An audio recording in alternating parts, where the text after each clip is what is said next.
This is Incredible Stories Podcast, Episode 4, Baseball's Shortest at Bat. Gather round now, everyone here, hear of incredible things. We'll tell you the stories of people we've met and creatures with clockwork and springs. As we've sailed. Hello again, listeners. I'm Zane Wind. And I'm Josh Virula, and this is Incredible Stories Podcast, where we're bringing you incredible stories involving human achievement, odd history, and even a touch of paranormal. All incredible and all true. Zane, what's new with you today? Not much. I'm really excited about our topic today. It's kind of delving with baseball, obviously. I actually had a really fun weekend where, so I'm a big fan of the Atlanta Braves, and they are, of course, getting a new stadium next year. And so they had a beer festival on Turner Field, their old stadium. And so I got to run the bases, just walk around the whole field, sit in the dugout while having some delicious beers. So it was really incredible. I mean, pretty much a once-in-a-lifetime thing for me. And it was pretty much a dream come true. Oh, that's fun. I'm glad you enjoyed yourself this weekend. Yeah. I didn't do anything nearly as exciting, but I do enjoy October because as an artist, it is Inktober, which is a kind of a fun little challenge I like to do on Twitter where I draw one picture a day. And, it kind of improves my skills, and it's fun to do if you like drawing. I recommend people get on board with it. What'd you draw today? Today I drew a panda bear that is kind of combined with the Heath Ledger Joker. Oh my god. That's horrifying. Well, it's a panda's endangered status, I guess, is horrifying. Well, if I recall correctly, they were off the endangered species list from our previous podcast, but still, it could work for the Halloween thing too, maybe. I don't know. Yeah, a little bit of that. Okay. That's awesome. I need to get back into that as well. I know you kind of inspire me to get back into drawing, but I need to actually get back into it. I get distracted so easily. Well, before we go into our main topic of the evening, I have breaking news. Ah, snap. What's going on? It's breaking headlines. Headlines 120. Yes, it is. Where both of us will have 120 seconds each to tell you about interesting and weird news. Alrighty, Josh, you are on the clock. All right, well, let's see my first headline. Humans may not be able to live past 125. Ooh. So I guess scientists have been kind of looking into the science of longevity, and they've come to the determination that under our current progress, it doesn't look like humans will be able to live past the age of 125. And they say, our average life expectancy has been going up, but it seems to kind of been plateauing as of late. And a lot of that has to do with the DNA casing, and we can't really go much longer because the thing that protects the DNA, the little cap's kind of like the end of a shoelace. It deteriorates, and that allows people to get older, getting wrinkly and weaker bones and stuff. So until we can crack that code and how to keep that cap on the DNA longer, then we're probably not going to see people live past 125. And I think the oldest person on record was 122. And we haven't been able to really get much past that. I bet his last words were, just kill me! Kill me!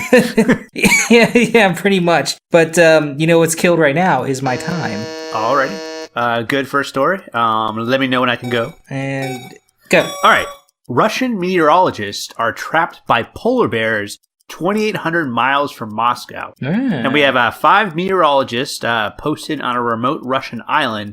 And they've just been trapped for nearly 2 weeks on their little base by polar bears who have kind of swarmed the area. Their weather station is on one of the, forgive my pronunciation, Vetsky Tisik Islands. That's my Russian accent. That was perfect. That was perfect, actually. In the high Arctic, 28,000 miles, or 2,800 miles from Moscow, and closer to northern Canada, actually, than the Russian capital. Bears are not uncommon in the area, which is surrounded by a pack of ice in the winter, but the local population has more than doubled this year to be around a dozen. All right. Yeah, so not too much, but a lot for the area and a lot for these meteorologists. And so what they would usually do, they would use flares to kind of scare off the beasts, but unfortunately they ran out.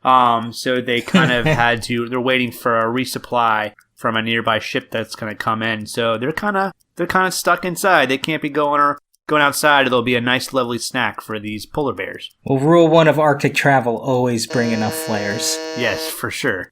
Time on you, Zane. So my next story, a weird patch of cold earth in China stays frozen through blazing summers. Okay. So, yeah, it's kind of a odd anomaly, I guess you could say, because everyone's heard of permafrost, right? Up in the Arctic Circle, it's where the ground stays frozen year-round for the most part. Well, there's this little piece of earth in China, which is below the Arctic Circle, a good ways.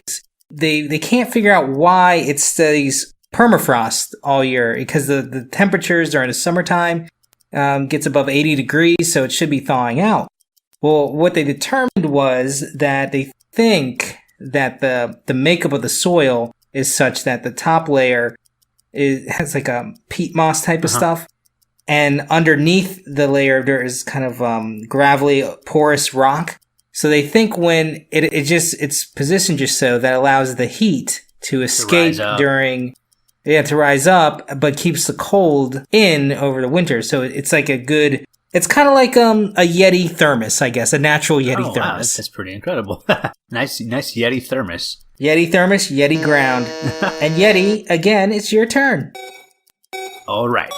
Hurricane Matthew uncovers Civil War era cannonballs. Oh, I think I saw this somewhere. Yeah. Well, of course, Hurricane Matthew went up to the Caribbean and then went on the eastern coast up Florida and South Carolina. And basically, off of the South Carolina coast, Civil War era cannonballs have been discovered.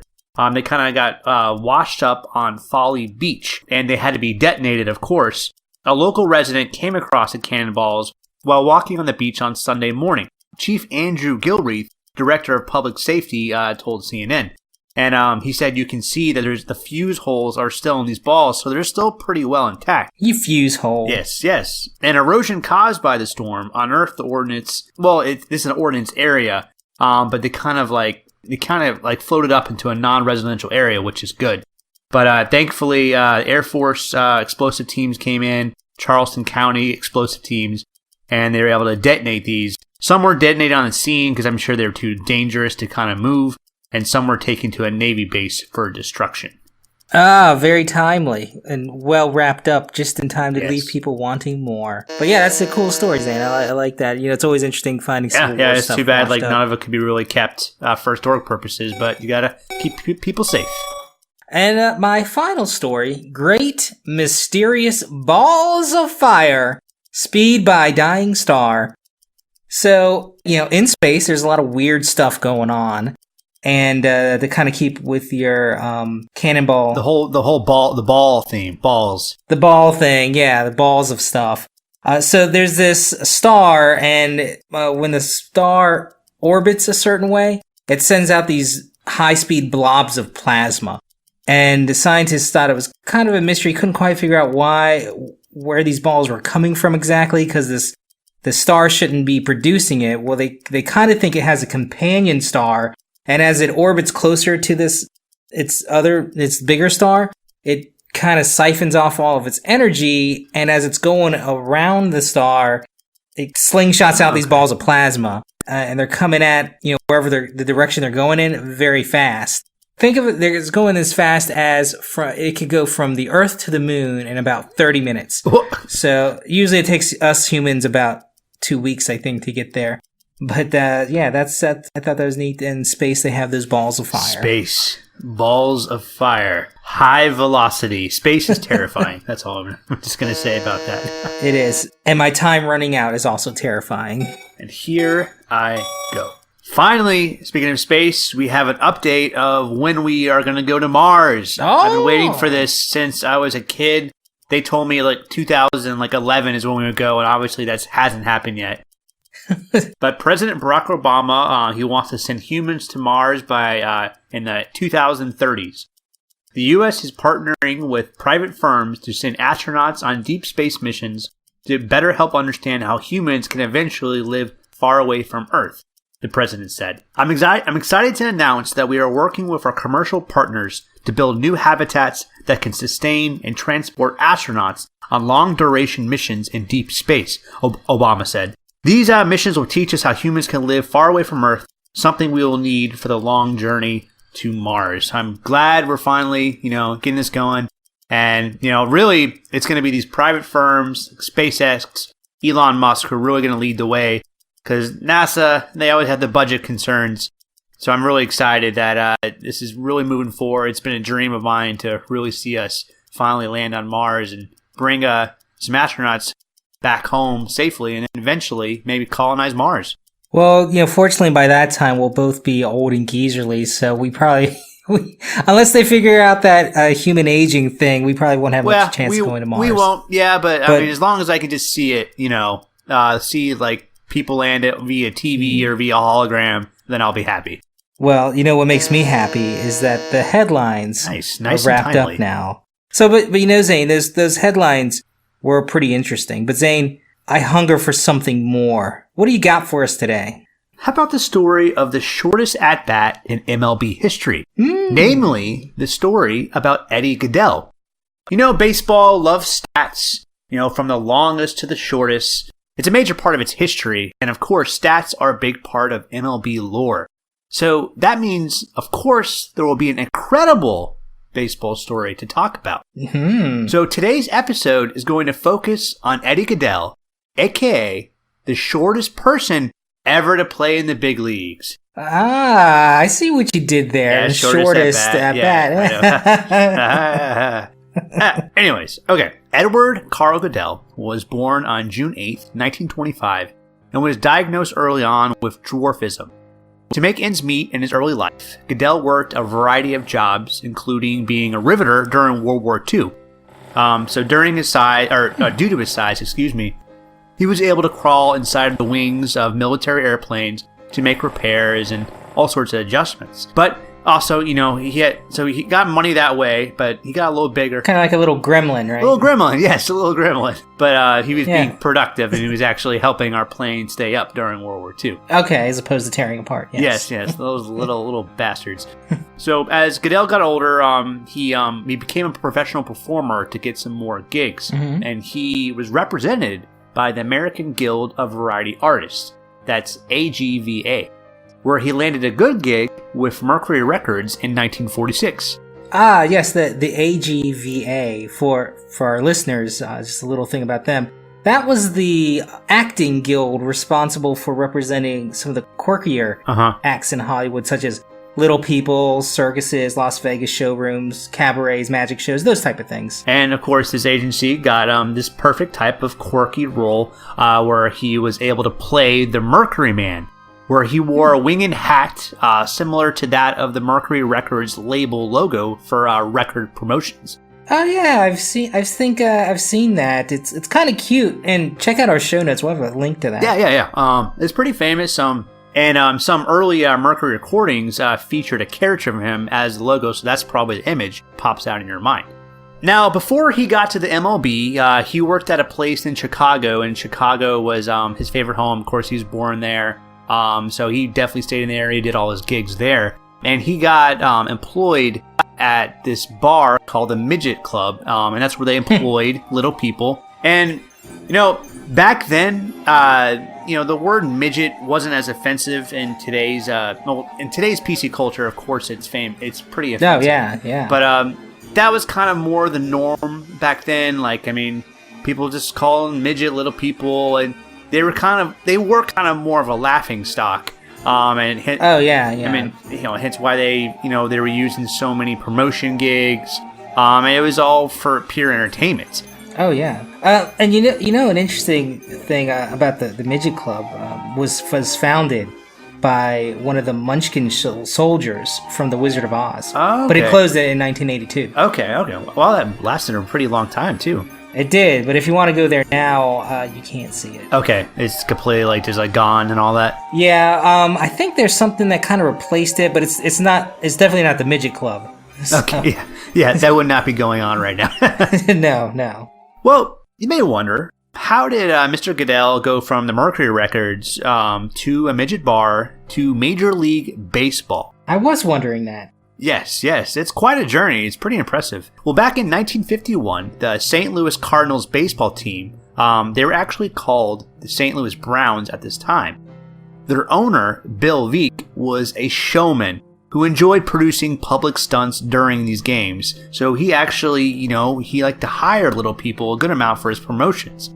So he found Gaedel through AGVA and secretly signed him to the St. Louis Browns and had a uniform with the number 1/8 printed on the back. Clever. Yes. Clever. Very hilarious. I bet this guy was a sleazeball, Veeck. But, he was the owner of the Browns at this time. And so for Gaedel's MLB debut on August 19th, 1951, Gaedel, by the way, was only 65 pounds and stood at a massive 3 foot 7 inches tall. So what happened? Gaedel came out for the big reveal, came out of this paper mache cake between games of a doubleheader to celebrate the American League's 50th anniversary. Okay. Sounds tasty. Sounds delicious.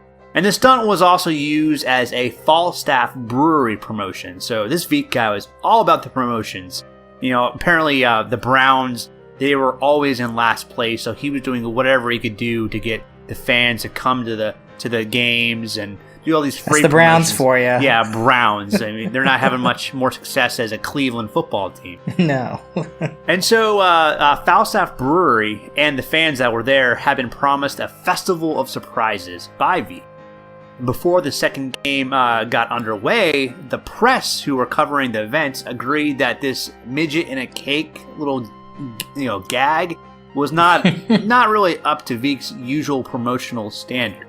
Because he's pretty well known for being over the top. A good promoter. Yeah, a good promoter over the top. He was making sure the fans had fun, but kind of like, oh, okay, well, we just have a little guy just coming through a cake, whoop-de-doo.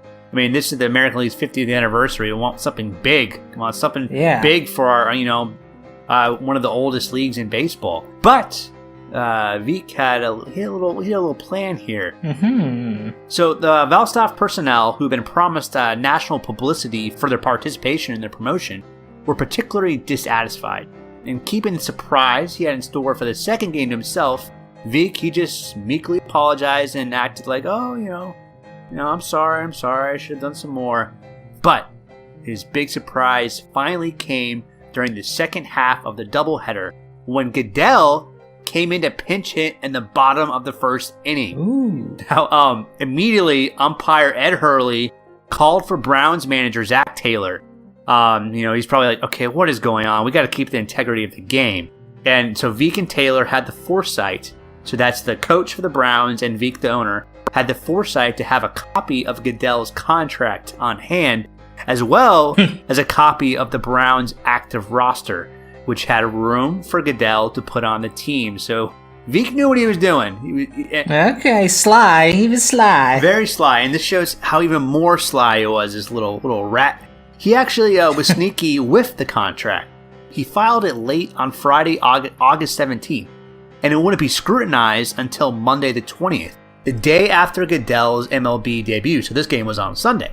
Oh, so he kind of does what news media does, push out the crazy stories on Friday when no one's paying attention. Yes. Yeah, Mm-hmm. okay. Maybe that's where it started from. Kind of like all these emails that are coming out right now, the State Department releases, and no one notices because, we had hurricanes going on. So, yep, it's been used for a long time. But umpire Ed Hurley, he looked over the paperwork and the contract, and he said everything was good to go. So Eddie Gaedel was allowed to take his place in the batter box. Zeke Roberts here. Welcome back, Browns fans. Joining us and more than 18,000 gents and ladies at Sportsman's Park for this second game of our doubleheader between your St. Louis Browns and the Detroit Tigers on this 50th anniversary of the American League. As you may know, we had to take a quick break from the bottom of the first inning because we actually had a very unusual switch-hitting substitution. What's the inside scoop, Joshy Scoops? Well, Zeke, it appears the St. Louis Browns have substituted leadoff batter Frank Saucier for a rookie player. This just in. This player is named Eddie Gaedel, and he stands at only 3 feet 7 inches. Hot diggity! Oh my, that's definitely a first, ladies and gentlemen. Umpire Ed Hurley, he does not look happy, but the crowd is loving this. Ruckus, slaughter of joy and delight thunders throughout the stadium. As of now, folks, Mr. Hurley is going over what looks like contract papers with Browns manager Zach Taylor. Detroit pitcher Bob Kane is on the mound and is totally beside himself with laughter. And so is everyone else. Oh well, look here, Zeke. Looks like the umpire and the Browns coaching staff only had a short meeting. I see what you did there, you rapscallion. What quick wit. Yes, indeed. It seems umpire Ed Hurley has approved of the paperwork and is letting this Eddie Gaedel step up to the plate. Gee golly, Zeke. Look, he's holding 3 toy bats befitting of a raggedy doll. And he's in a Bat Boys uniform. How do you like that? And the crowd is going bonkers as Gaedel, number 1/8, steps up and while pitcher Kane is trying to get control of himself. It seems that Gaedel is assuming a tight crouch at the plate. Oh wait! Would you look at that? He's impersonating Joe DiMaggio's batting stance. Ha ha! That is one way to start the second game of a doubleheader. It looks like Kane has composed himself and he's ready to pitch. He looks serious. I wouldn't want to be the first pitcher in baseball to give up a hit to this rook. Yes, you might say that. Kane's career might be cut short. Oh, okay. Here's the first pitch. Ball 1, high of course. Kane is still going through the motions professionally, treating this like a playoff situation. What a pro. Kane winds, and here's the delivery. Ball 2. It's low. Just kidding. High and outside. What is this? A strike zone for ants? It's going to be hard for Kane to throw this rookie a strike. Ball 3. And Kane just lobbed that in. I think he's given up. And we're getting a steady mix of cheers and jeers. Seems like half of the fans want to see him walk, but other half wants to see him home run. My money's on the homer. And now we'll see which fans will get their wish. Here's a pitch. And it's ball 4. Kane didn't try again. So, Gaedel is taking his space. And wahoo, Gaedel actually is bowing to the crowd as he trots at first. And he's done it twice. Would you look at that? All the fans are giving Gaedel a standing ovation. This is incredible. It is quite clear that no one will have a tiny memory of this game. You dog you! Now, manager Taylor is going to the pitching mound for a chat with the amused Kane. Let's go to this short commercial break. Ha ha!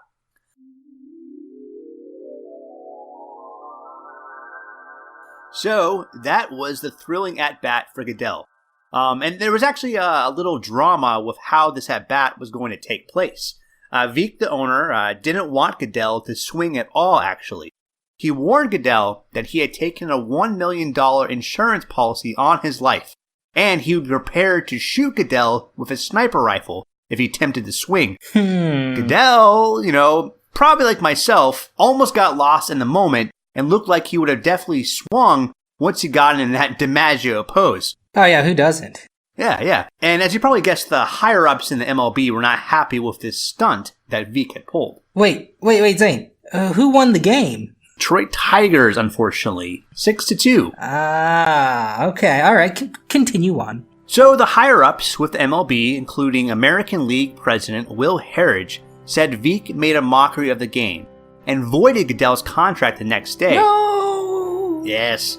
In response, Veek threatened to request an official ruling on whether current Yankee shortstop and reigning MVP Phil Rizzuto, who's at 5 feet 6 inches, was he a short ball player or a tall dwarf? So, with all his promotions, he was also good at kind of leveraging himself and making sure he got what he wanted. You know what I mean? He's kind of a funny guy. Yeah, he's slick for sure. Yeah. So initially, Major League Baseball struck Gaedel from its record books, as if he had not been in the game. He was re-enlisted a year later, however, as a right-handed batter and left-handed thrower, although he did not play in the field at all. Eddie Gaedel finished his major league career with an on-base percentage of 1,000. Wow! Yeah, Gaedel. That's better than Babe Ruth. Yes, that's perfection, actually. So Whoa! he was amazing. Unheard of. I don't know why he didn't get to play more. No, yeah. And he, for his, game contract, he earned a total of $100 for his MLB appearance. Which in today's money is like $1 billion. Yeah, I mean, that's pretty good. Not bad. And it got better for him, actually. He was able to turn this little baseball fame he got into more than $17,000 for appearing at several television shows around the Chicago area. The thing is, Gaedel, he could have earned more. It's probably a lot more if he chose to fly around the country or travel more places. But he loved his home city of Chicago so much that he just kind of wanted to stay in that area, that state, and, not really go anywhere else. Okay. But, as you can probably guess, Gaedel's major league career lasted just that one plate appearance. Yep, sorry Gaedel. But Veek, he did continue to employ Gaedel in non-playing promotions over the years. In 1959, Gaedel and 3 other dwarfs actually dressed as spacemen and were seen presenting ray guns to the White Sox players Nellie Fox and Luis Aparicio at Comiskey Park. Okay, sure, Yes. why not? Ray guns? Yeah, I mean, that makes sense. It's a paying gig. Yeah. And later, Veek, who by that time he had become the owner of the Chicago White Sox, Okay. he hired several dwarves and midgets, including Gaedel, as vendors, so as not to block the fans' view of the game. That's considerate. That is. It really is. considerate. He's employing these little people, and he's being considerate of his fans. So when you go to a baseball game now, you got these tall guys in highlight colored shirts, with big popcorn, little shelf things or whatever. It's really, especially the cotton candy guys. Those guys are obnoxious. Yeah, they're the tallest. They are the tallest. F them, man. Well, okay, all right. Got a little mad about that, but do what you don't. $6 for a cotton candy. That's outrageous. You can make it at home yourself for like 3 cents. Yeah, I mean, it's true. It does get you mad how expensive these prices are. But one thing that also, kind of gets me angry is, unfortunately, things got hard for Gaedel.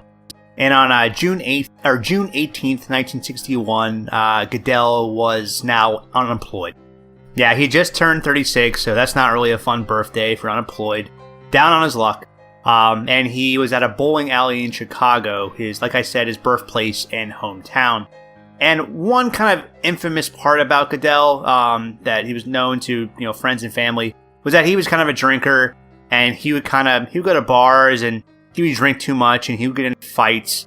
And I feel most people at this time were drinkers. A lot of people were, yeah. Everyone's like, what else are you gonna do? Life's hard. I'm gonna drink. Yeah. We don't have iPods yet. Let's just drink. You know what I mean? What else? iPods. Kind of dated myself there. Anyways, 1999, the newest iPod is out. Promoted by Veek or whatever his first name was. Well, unfortunately for Gaedel, looks like he got a little too braggy or too confrontational at this bowling alley. So he was stumbling home drunk, and these thugs came up to him and they beat him up, they mugged him, and they really injured him badly. Somehow Eddie, I guess he crawled back to his house, stumbled back, and his mother actually found him. He was living in his family's house. And he had bruises all about his knees and on the left side of his face. And a coroner's inquest determined that he had also suffered a heart attack, and so that ultimately led to his demise. Sure, yeah, why not? Although I think the beating was more so for it. Yeah, it probably definitely led to it. And I don't know, a stressful life. Yeah. I think. Down on his luck. Sorry, Eddie. Yeah.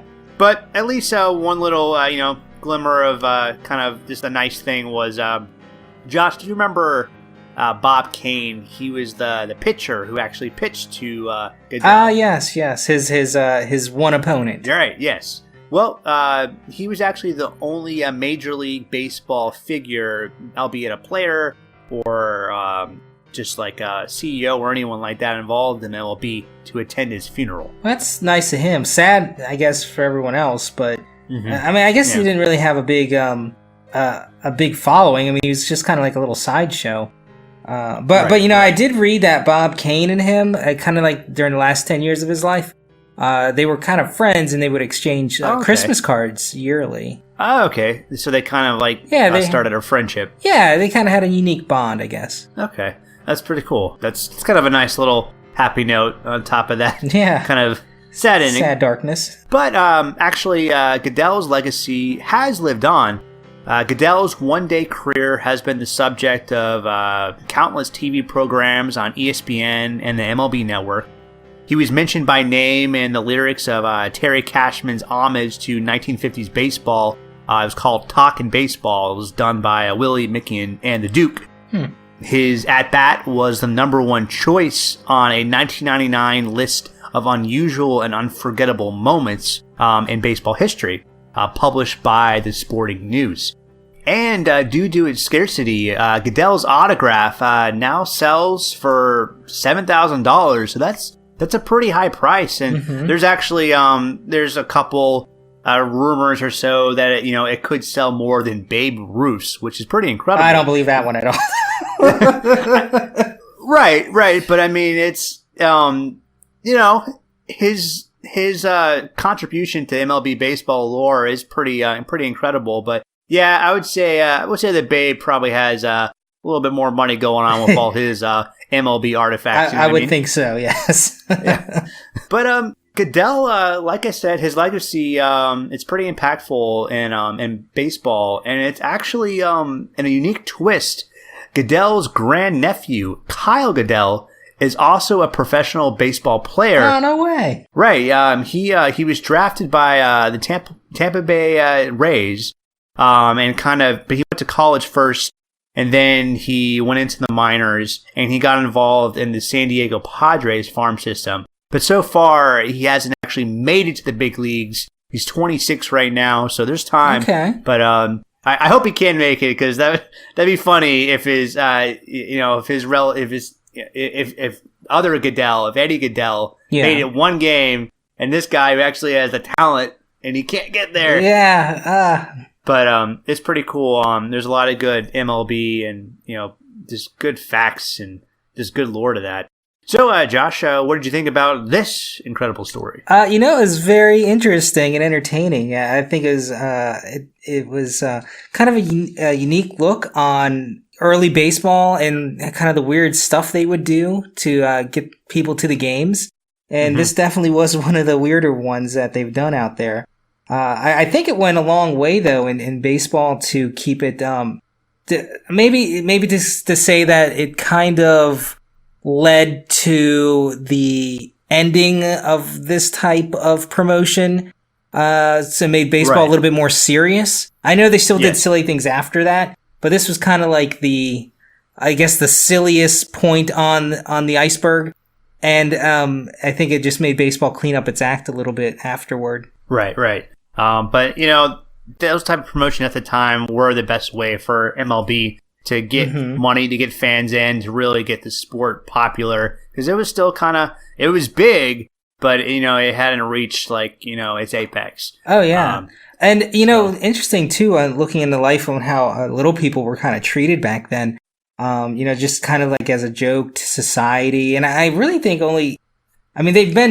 I think they're still looked upon that way currently, but not as much as they were back then. I mean, back then, they were the butt of everything's jokes. You could beat them up in the bar and they'd kill them, I guess. They didn't really do anything about it. Right. It was kind of sad. And, from some of the research I did on it, I think he grew up kind of normal up until around the time he was in elementary school, and then he just kind of stopped growing. And he would get really angry because kids would all make fun of him and stuff like that, which probably led to his bad drinking problem. Oh, yeah. Being made fun of constantly. You can see the writing on the wall, and what led to kind of how his life went through and all that. I'm sure it was a hard life. He had some famous moments and probably some incredible parts about it, but yeah, hard life for sure. Yeah, just as a novelty though. That's kind of I mean, that's got to be really weird going through life is just like a novelty, you know? And that's, Yeah. I mean, God, that's kind of depressing. I mean, I'd probably drink a lot too. But you know, just to kind of give you some perspective on his size, you know, we mentioned it. He was 3'7". He was only 2 inches taller than what a Major League Baseball bat is, you know, lengthwise.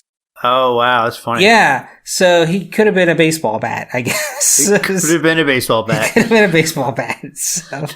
All right. Well, speaking of, let's get up to bat and let's do some haikus. All right. I love haikus. All right, Zane. Well, I guess I'll go first since I have 3 haikus, as I've been tending to do lately, because I love my haikus, as you know. You're a poacher nerd. All right. So here's my first haiku. First, the Zen music. All right. Eeny Weeny Ed played ball professionally, but just for one day. Yep, that about sums it up. Yeah, it's very, very short and succinct. Did you hear me? I was like, oh boy, once you started out like anyway. Yeah. Okay, I'll go for mine. Ed Gaedel was short. Shortest to bat in majors. Not a shortstop. Why? All right. It's just one of those questions we may never know. Yeah, Veek really missed out on that type of approach. Yeah, he should have done Put him that. at shortstop. That would have been good. All right. We want a pitcher and not a tiny drunker. No swing batter. Hey. Okay. I just like that. No swing batter. Hey. Yeah. I know a little bit of baseball stuff. That's yeah, I should know more. I played a lot, but I forgot about all the little taunting things you could say, you know? All right, well, I'll go for my last one. okay. Baseball history is full of stats and tall tales. Not this one. Ha. And I like the ha. So my last syllable was yeah, ha. that's very, very good. When in doubt, just make a noise. I did that twice. I had one syllable, an extra part of a sentence. Yeah, absolutely. So my final one. I went to the park, and little Eddie did walk. That was no small feat. Yeah. That's good. Yeah. With a pun in there. Yeah. I liked it. All right. That was... I think we're getting good at these, you know? Yeah, I think we're getting better. You know, we look forward to any listeners submitting yours to us as well. Well, all right, that's our show for today. Thank you guys for listening. Make sure to follow us on Facebook and Twitter at IncredPod. And check out our website, IncredibleStoriesPodcast.com. Send us an email, send us a note, whatever you want. Send us a haiku. Yeah. And check out our show notes on our website.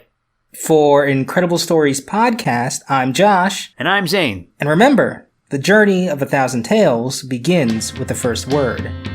Bye. Peace. Gather round now, everyone here, hear of incredible things. We'll tell you the stories of people we've met and creatures with clockwork and springs.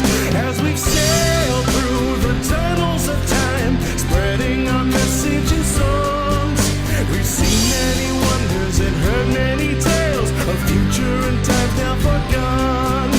Stories powered by steam, stories that need to be told.